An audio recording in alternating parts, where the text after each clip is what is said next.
Yang nanti umur tahun 2020 berarti 25 tahun, berarti anak-anak pelajar sekarang harus disiapkan benar-benar untuk mencintai tanah air. Maka hanya dengan mencintai tanah air, maka para remaja yang sekarang nanti akan hidup tahun 2020 akan menjadi benteng untuk mempertahankan daripada kelangsungan hidup negara dan bangsa.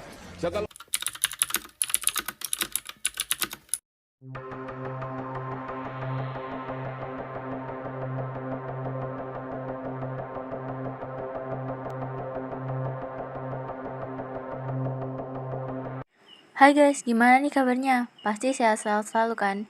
Di sini kami akan menjelaskan tentang masa Orde Baru. Masa Orde Baru dimulai tahun 1966 sampai 1998.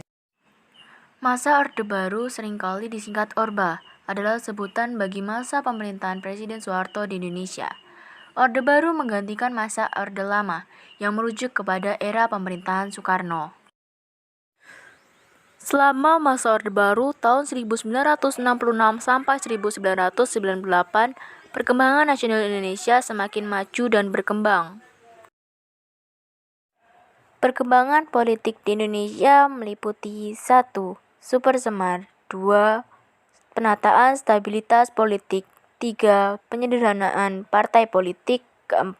Pemilihan umum 5. Penghayatan dan pengamalan Pancasila atau P4 dan yang keenam adalah dwi fungsi ABRI. Kemudian kita bahas yuk apa itu Supersemar. Pada tanggal 12 Januari 1966, para pelajar, mahasiswa, dan juga masyarakat mengajukan 3 tuntutan rakyat atau sering disebut Tritura. Isi Tritura tersebut yaitu bubarkan PKI, bersihkan kabinet Dwi Koro dari unsur-unsur gerakan 30 September, dan juga turunkan harga untuk kebutuhan pangan dan perekonomian.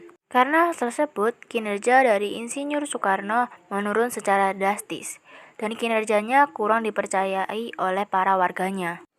Guna memulihkan keamanan negara, pada tanggal 11 Maret 1966, Presiden Soekarno mengeluarkan surat perintah kepada Letjen Soeharto untuk mengambil segala tindakan yang dianggap perlu dalam rangka memulihkan keamanan negara dan kewibawaan pemerintahan. Surat itu dikenal sebagai Surat Perintah 11 Maret atau Supersemar. Isi Supersemar sendiri adalah pemberian mandat kepada Letjen Soeharto selaku Panglima Angkatan Darat dan Pangkop Kamtib untuk memulihkan keadaan dan kewibawaan pemerintahan. Keluarga Supersemar dianggap sebagai tonggak lahirnya Orde Baru. Masuk membahas tentang penataan stabilitas politik. Pada tanggal 12 Maret 1967, Sidang Istimewa MPRS menetapkan Letjen Soeharto sebagai presiden. Kemudian, pada tanggal 27 Maret 1967, MPRS mengukuhkannya sebagai presiden penuh. Selain pemilihan Soeharto sebagai presiden Indonesia, ada beberapa kebijakan yang ada, yaitu 1. Pemulihan politik luar negeri Indonesia bebas aktif. 2. Pemulihan hubungan dengan Malaysia. 3. Kembali menjadi anggota PBB. Dan yang keempat, ikut memprakarsai pembentukan ASEAN atau Asia Tenggara. Setelah itu, kita akan bahas tentang penyederhanaan partai politik.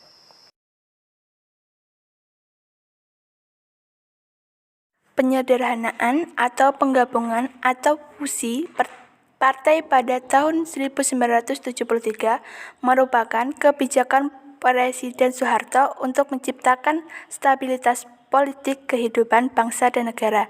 Kebijakan ini dianggap menjadi syarat utama dalam mencapai pembangunan ekonomi Indonesia.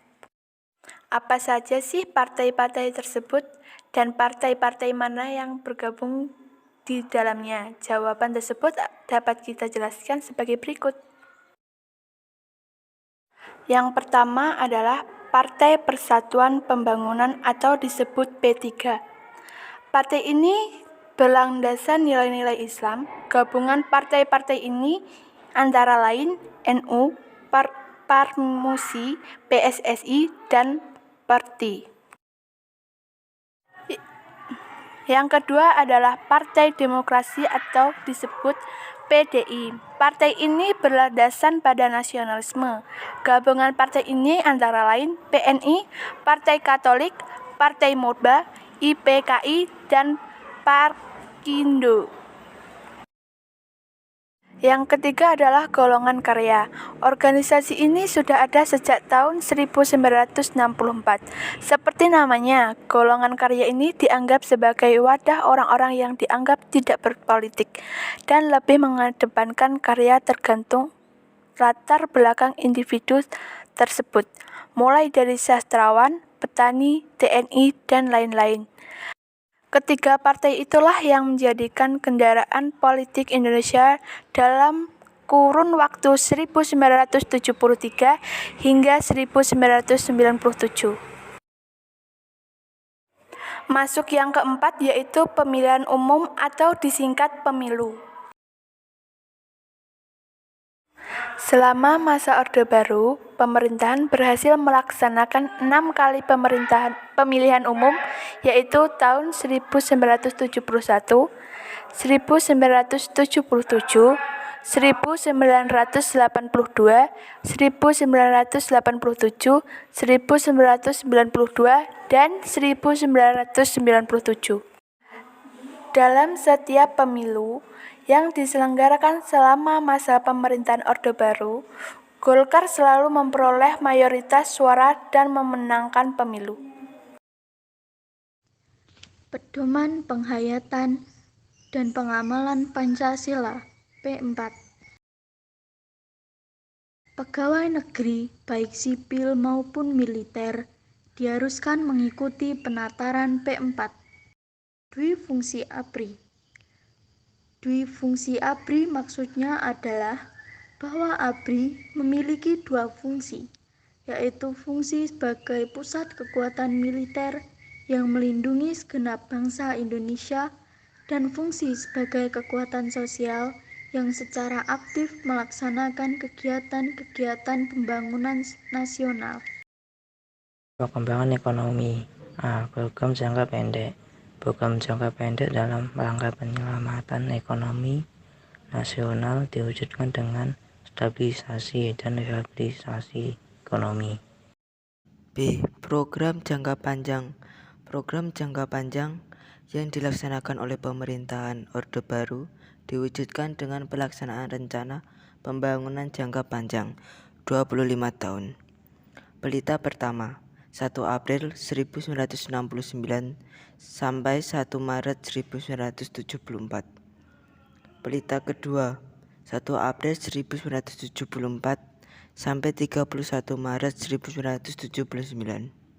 Pelita ketiga, 1 April 1979 sampai 31 Maret 1984. Pelita keempat, 1 April 1984 sampai 31 Maret 1989. Pelita kelima, 1 April 1989 sampai 31 Maret 1994. Pelita keenam, 1994 sampai tidak selesai. Kehidupan masyarakat Indonesia pada masa Orde Baru. A. Kehidupan sosial. Yang pertama ada transmigrasi, kedua keluarga berencana atau KB, yang ketiga puskesmas dan posyandu. B. Pendidikan. Dalam konsepsi sekolah pembangunan, para siswa dikenalkan kepada jenis-jenis dan lapangan serta lingkungan kerja. C. Kebudayaan. Pada masa Orde Baru, usaha peningkatan dan pengembangan seni dan budaya diarahkan kepada upaya memperkuat kepribadian, kebanggaan, dan kesatuan nasional.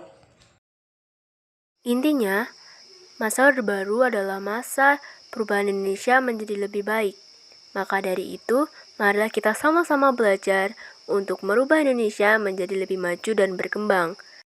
Sampai di sini saja penjelasan kita tentang masa Orde Baru. Semoga apa yang sudah kami sampaikan dan sudah kami perjelas berguna bagi kita semua dan juga berguna ke depannya.